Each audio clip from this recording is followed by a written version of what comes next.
नमस्कार दोस्तों, मेरे नए व्लॉग में आपका स्वागत है।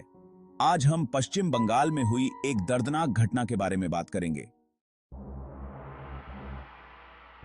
पश्चिम बंगाल के दक्षिण 24 परगना जिले के कृपाखाली गांव से एक दिल दहला देने वाली खबर सामने आई है, जिसने पूरे देश को झकझोर कर रख दिया है।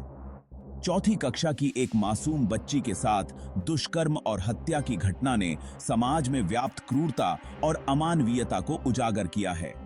यह घटना न केवल बच्ची के परिवार के लिए एक अपूरणीय क्षति है, बल्कि राज्य में बढ़ते अपराध और बिगड़ती कानून व्यवस्था पर भी गंभीर सवाल खड़े करती है। इस दर्दनाक घटना में चौथी कक्षा की मासूम बच्ची जब ट्यूशन से घर लौट रही थी तो उसे बेरहमी से दरिंदों ने अपना शिकार बना लिया। घटना दक्षिण 24 परगना के कृपाखाली गांव की है, जहां बच्ची का शव गंगा नदी के किनारे शनिवार सुबह मिला। शुरुआती जांच में यह साफ हुआ कि बच्ची के साथ न सिर्फ दुष्कर्म हुआ, बल्कि उसकी हत्या भी कर दी गई। इस घटना ने यह साफ कर दिया है कि आज का समाज मासूम बच्चों के लिए कितना असुरक्षित हो गया है।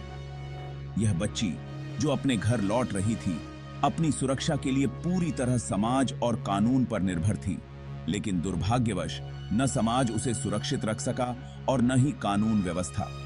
यह घटना पश्चिम बंगाल में बढ़ते अपराध और असुरक्षा की भावना को दर्शाती है, जहां मासूम बच्चियां भी सुरक्षित नहीं हैं। इस दर्दनाक घटना ने पश्चिम बंगाल की कानून व्यवस्था की गंभीर खामियों को उजागर कर दिया है। दक्षिण 24 परगना जैसे क्षेत्रों में अपराधों की संख्या तेजी से बढ़ रही है और प्रशासन की निष्क्रियता इन अपराधों को और अधिक बढ़ावा दे रही है। राज्य में हो रही ऐसी घटनाएं बार बार यह सवाल उठाती हैं कि आखिर क्यों पुलिस और प्रशासन जनता की सुरक्षा सुनिश्चित करने में नाकाम हो रहे हैं। कानून व्यवस्था की बिगड़ती स्थिति में अपराधी बेखौफ होकर घूमते हैं और मासूम लोगों को अपना शिकार बनाते हैं। बच्ची के साथ हुई यह घटना उसी बिगड़ती कानून व्यवस्था का एक नतीजा है, जहां नाबालिग बच्चियों को भी सुरक्षित माहौल नहीं मिल पा रहा है। बच्चियों, यह घटना सिर्फ कानून व्यवस्था की असफलता नहीं है, बल्कि समाज में बढ़ती अमानवीयता का भी प्रतीक है। एक मासूम बच्ची जिसने अभी ठीक से जीवन को भी नहीं समझा, उसे इस तरह की दरिंदगी का शिकार बनाया जाना समाज के पतन की ओर इशारा करता है। यह घटना हमारे सामने सवाल खड़ा करती है कि आखिर किस दिशा में जा रहा है हमारा समाज। क्या हम इतने असंवेदनशील हो चुके हैं कि मासूम बच्चों की सुरक्षा का भी ख्याल नहीं रख सकते? इस घटना ने साफ कर दिया है कि अब समय आ गया है कि समाज और प्रशासन दोनों ही मिलकर इस प्रकार की घटनाओं को रोकने के लिए ठोस कदम उठाएं। पुलिस और प्रशासन को तेजी से कार्रवाई करनी चाहिए ताकि अपराधियों को जल्द से जल्द सजा दी जा सके और भविष्य में इस प्रकार की घटनाएं न हों। राज्य में बढ़ते अपराध को देखते हुए कानून व्यवस्था को सख्त करने की आवश्यकता है। पुलिस और प्रशासन को संवेदनशील मामलों में तेजी से कार्रवाई करनी चाहिए ताकि अपराधियों को कड़ी सजा मिल सके। समाज के हर वर्ग को इस प्रकार की घटनाओं के प्रति जागरूक होना चाहिए। बच्चों की सुरक्षा की जिम्मेदारी केवल पुलिस और प्रशासन की नहीं है, बल्कि समाज के हर नागरिक की भी है।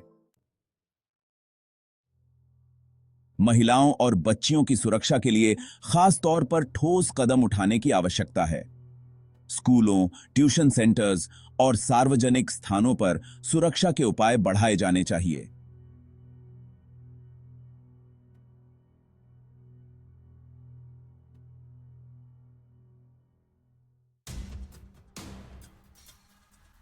इस तरह के अपराधों के लिए अपराधियों को कड़ी से कड़ी सजा दी जानी चाहिए ताकि ऐसे अपराधों को रोकने के लिए एक सख्त संदेश जाए।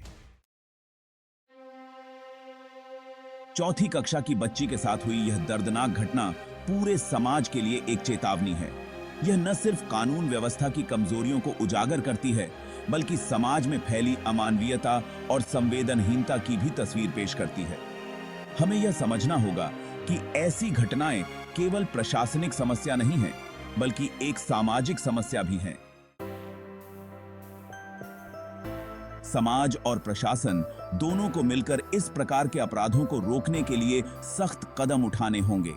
बच्चियों की सुरक्षा सुनिश्चित करना और अपराधियों को सजा दिलाना हमारी प्राथमिकता होनी चाहिए, ताकि भविष्य में इस प्रकार की घटनाओं की पुनरावृत्ति न हो।